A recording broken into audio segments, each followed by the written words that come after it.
పబ్లిక్కు ఆదర్శంగా ఉండాల్సిన లీడర్లు బర్త్డే పార్టీకి వెళ్తే ఎలా ఉండాలి?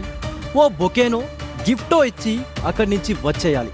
కానీ ఇక్కడ ఆ లీడర్లు గర్ల్స్ గురించి 2 గ్రూపులుగా విడిపోయి కత్తులతో పొడుచుకున్నారు.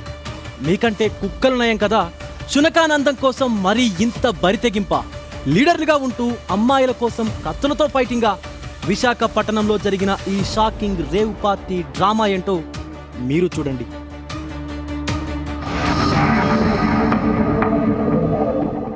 వైజాగ్ సిటీలో సంచలనం సృష్టించిన ఈ రేవ్ పార్టీ ఎపిసోడ్ ఇప్పుడు పొలిటిక్స్ లో హీట్ పెంచుతోంది. విశాఖలోని ఓ హై ప్రొఫైల్ రిసార్ట్ లో జబర్దస్త్ నటి అను బర్త్డే పార్టీని గ్రాండ్ గా ప్లాన్ చేశారు. ఈ చిందుల పార్టీకి పెద్ద సంఖ్యలో తెలుగుదేశం పార్టీ విద్యార్థి విభాగం లీడర్లు క్యూ కట్టారు.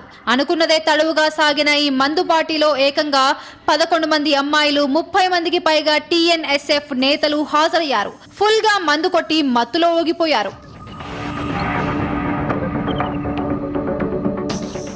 ఇక పార్టీ పీక్ స్టేజ్ కి వెళ్లేసరికి సీన్ ఒక్కసారిగా మారిపోయింది.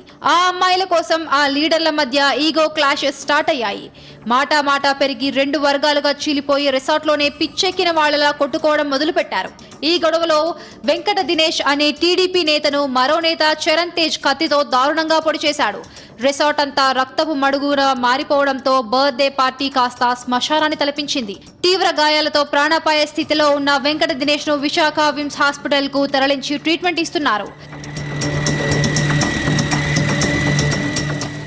ఈ రేవ్ పార్టీ వెనుక డ్రగ్స్ మత్తు కూడా ఉందనే దానిపై ఇప్పుడు పెద్ద ఎత్తున అనుమానాలు వ్యక్తమవుతున్నాయి. ఆ అర్ధరాత్రి జరిగిన తంతులో ఎవరెవరు ఏ మత్తు పదార్థాలు వాడారనే కోణంలో ఆనందపురం పోలీసులు కూపీలాగుతున్నారు. ఈ ఘటనపై కేసు నమోదు చేసి ఆ లఫ్ఫుట్ వెధవలకు పనిష్ చేసే పనిలో పడ్డారు. బర్త్డే ముసుగులో బరి తెగిస్తున్న ఇలాంటి బద్మాష్ లీడర్లకు కటకటాల రుచి చూపిస్తేనే బుద్ధి వస్తుంది.